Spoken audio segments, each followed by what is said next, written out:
Good morning, students. Welcome to Avneesh Sir classes. Today we teach you about the tense. So let's start. This is the first class on YouTube channel. One class, one tense. So let's start today's class. Present indefinite tense. So first of all, I am about to tell you all type of tenses.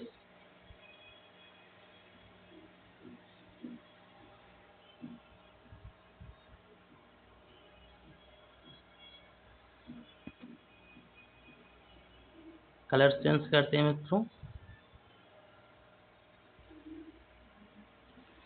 So there are three type of tense that is called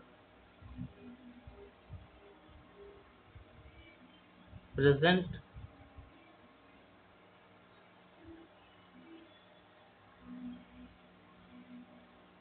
past and future.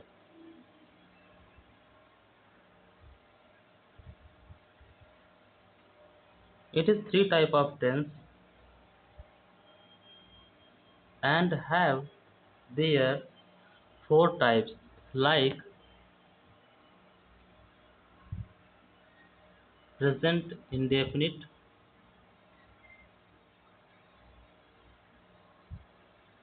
and then continuous, and then perfect,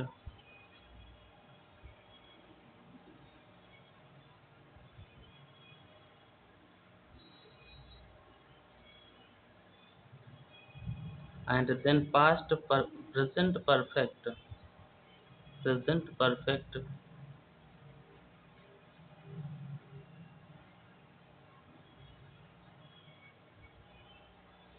So it is four type of all tenses.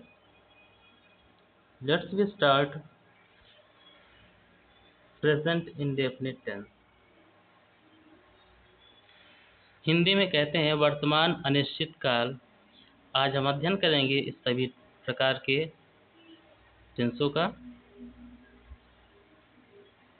इसका हिंदी होता है present indefinite tense, वर्तमान अनिश्चित काल. इसके नियम और उदाहरण के माध्यम से हम समझेंगे आज के इस सेशन को. तो पहचान और मूल उपयोग आपको हम बता देने वाले हैं.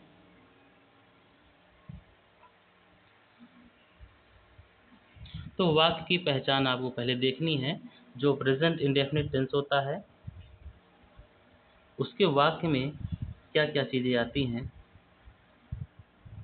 तो हिंदी वाक्य की जो क्रिया होती है आपकी, वाक्य के अंत में मुख्य रूप से ता है, ती है, ते हैं, ताहूँ आदि का प्रयोग होता है. तो वाक्य के अंत में जैसे वह खेलता है, आपको लास्ट में ता है या क्रिया में ता है, ती है, ते हैं, ताहूँ शब्द आपका लगा रहेगा. तो वो कौन सा टेंस होगा आपका प्रेजेंट इंडेफिनिट टेंस.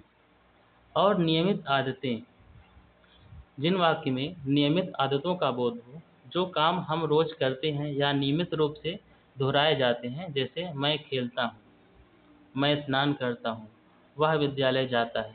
तो नियमित आदतें जो आपकी होती हैं वो सभी चीज़ें इंडेफिनिट के अंतर्गत आती हैं. सार्वभौमिक सत्य, यूनिवर्सल ट्रुथ या वैज्ञानिक तथ्य जो हमेशा सच रहते हैं, जैसे सूरज उगता है, सूरज उगता है. तो ये सत्य बात है, सार्वभौमिक सत्य है कि प्रतिदिन सूर्य का उदय होता है और सूर्यास्त भी होता है. तो जो हमेशा सत्य रहने वाली बातें हैं, सार्वभौमिक सत्य रहता है, वह चीज़ भी आपका प्रेजेंट इंडेफिनिट में आता है. तो पहचान का सूत्र हो गया आपके ये चीज़ें. और इस टेंस में हम मुख्य क्रिया के हमेशा फर्स्ट फॉर्म का ही प्रयोग करते हैं. हमेशा मेन वर्ब की आपकी फर्स्ट फॉर्म आती है.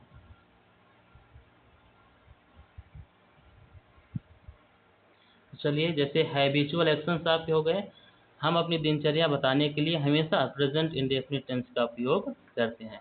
जैसे यदि आप लोग वॉकिंग करने के लिए सुबह जाते होंगे, तो रूटीन टाइम है आपका आई वेक अप एट 6 AM. मैं 6 मतलब 6 बजे जागती हूँ. ही drinks T in the morning, वह सुबह वह सुबह में चाय पीता है। ये आपकी हैबिट हो गई, आप लोग भी पीते होंगे। Fact, water boils at 100 degree Celsius, मतलब कि जल 100 डिग्री सेल्सियस पर उबलता है। तो लास्ट में देखिए सभी वाक्य में ता है पी है शब्द अभी आता है, और आपकी ये रूटीन, हैबिट और फैक्ट को भी बताता है।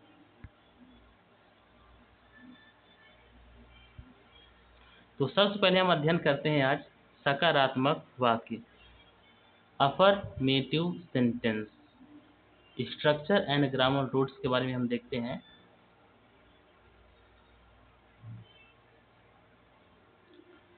तो अफर्मेटिव वाक्य बनाने के नियम। तो सबसे पहले हम देखते हैं एक वचन की जो करता है, सिंगुलर सब्जेक्ट। यदि सब्जेक्ट एक वचन हो तो वर्ब की फर्स्ट फॉर्म के साथ यस या ईएस जोड़ा जाता है। तो जो एक वचन के कर्ता होते हैं कौन कौन से आपके हैं? ही, सी, इट, नेम। ये जो सब्जेक्ट होते हैं आपके सभी एक वचन के अंतर्गत आते हैं। तो ये सब्जेक्ट आने पर हम उनकी मुख्य क्रिया में यस या ईएस जोड़ते हैं। जैसे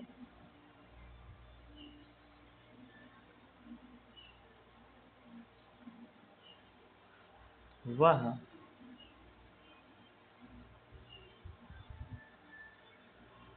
विद्यालय जाता है। तो देखो लास्ट में ता है शब्द आपका आया, तो वह कर्ता एक वचन का आपका ही बनेगा। जाने का अर्थ होता है गो। अब गो में हम क्या लगाएंगे? यस या ईएस, तो इसमें ईएस आपका लगता है। ही गोज टू स्कूल, ये बनेगा आपका। किसके साथ यस लगता है, किसके साथ ईएस, मैं आपको आगे बताने वाला हूँ। लेकिन यही बहुवचन करता हो, यदि सब्जेक्ट बहुवचन हो तो वर्ब की फर्स्ट फॉर्म के साथ यस या ईएस नहीं लगाया जाता है। जैसे हम घर जाते हैं, तो हम घर जाते हैं। We go to home. अब देखिए यहाँ पे जो गो आपका आया, वर्ब आया है, इसमें यस यस हम जो है नहीं लगाते, बहुवचन के साथ नहीं लगता, एक वचन के साथ लगता है।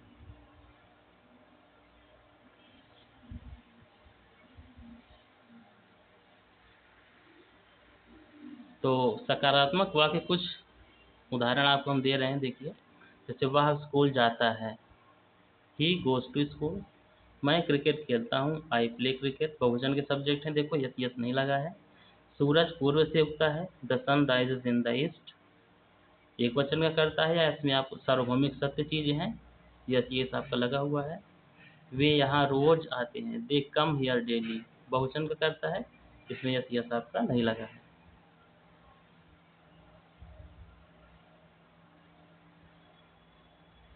यस या यस लगाने के नियम हमने आपको कहा था, ये आगे हमने आपको बताएंगे।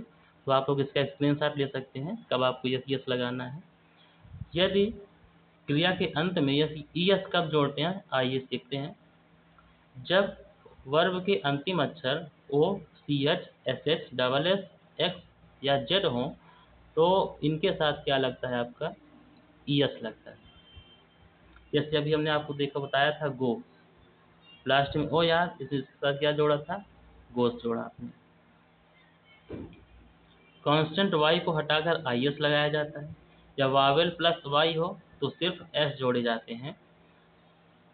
और अन्य सभी शब्दों के साथ, जैसे यदि प्लग माने तोड़ना आया, PLUCK, प्लग आपका आता है, तो इसमें केवल आप क्या लगाओगे?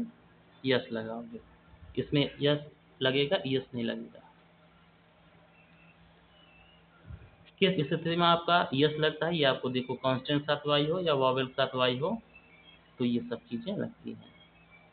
ये स्टडी, इस वाई देखो लिखा है, उससे पहले कांस्टेंट है, आई एस हो गया।